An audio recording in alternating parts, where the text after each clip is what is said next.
తెలుగు మహిళా గంధం క్వీనీ Victoria record సృష్టించారు. ప్రపంచమంతా స్విమ్ ఎవరెస్ట్ గా పిలుచుకునే ఇంగ్లీష్ ఛానల్ ను ఈ దిన తొలి తెలుగు మహిళగా రికార్డు నెలకొల్పింది.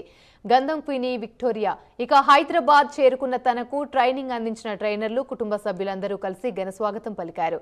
మహబూబ్ నగర్ జిల్లా ఆమన్గల్లుకు చెందిన క్వీనీ విక్టోరియా హైదరాబాద్లోని బర్కత్పురాలో స్థిరపడి ఫిన్ సిమ్మర్గా రాణిస్తోంది. ఇప్పటికే పలు బంగారం, రజిత, కాంస్య పథకాలను సాధించి దేశానికి పేరు తీసుకొచ్చింది.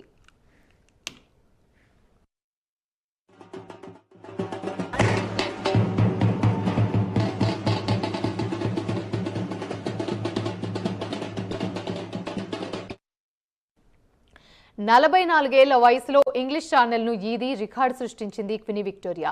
భారత్ తరపున ఇంగ్లీష్ ఛానల్ ను ఈదడానికి 8 మంది బృందంతో కలిసి ఇంగ్లాండ్కు వెళ్లింది. ఇంగ్లాండ్లోని డోవర్ కోస్ట్ నుంచి చీ రిలే స్విమ్మింగ్ ను ప్రారంభించింది. ఫ్రాన్స్ దేశంలోని ఫ్రెంచి కోస్టుకు చేరుకుంది. ఇంగ్లాండ్, ఫ్రాన్స్ దేశాల మధ్య ఉన్న ఉత్తర అట్లాంటిక్ మహాసముద్రాన్ని ఇంగ్లీష్ ఛానల్ గా పిలుస్తారు.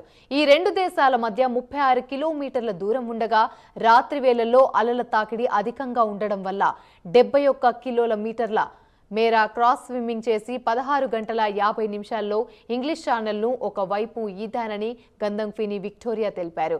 ఇంగ్లీష్ ఛానల్ ను ఈదడం సంతోషంగా ఉందని, దీనిని తెలుగు ప్రజలకు అంకితం చేస్తున్నట్లు ఆమె తెలిపారు. తెలంగాణ రాష్ట్ర ప్రభుత్వం ప్రోత్సహిస్తే భవిష్యత్తులో దేశానికి మరెన్నో పథకాలు తీసుకొస్తానని తెలిపారు.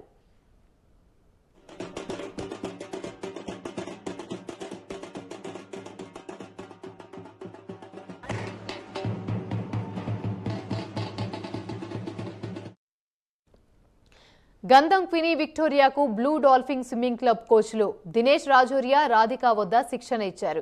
ఇంగ్లీష్ ఛానల్ ను ఈదినందుకు గంధం క్వీనీ విక్టోరియాను తెలంగాణ స్విమ్మింగ్ అసోసియేషన్ అధ్యక్షుడు doctor P Chandrashekar Reddy, swimming federation of India ఉపాధ్యక్షుడు సతీష్, కుటుంబ సభ్యులు, అభిమానులు పెద్ద ఎత్తున విమానాశ్రయం వద్ద చేరుకొని అక్కడ ఘనస్వాగతం పలికారు.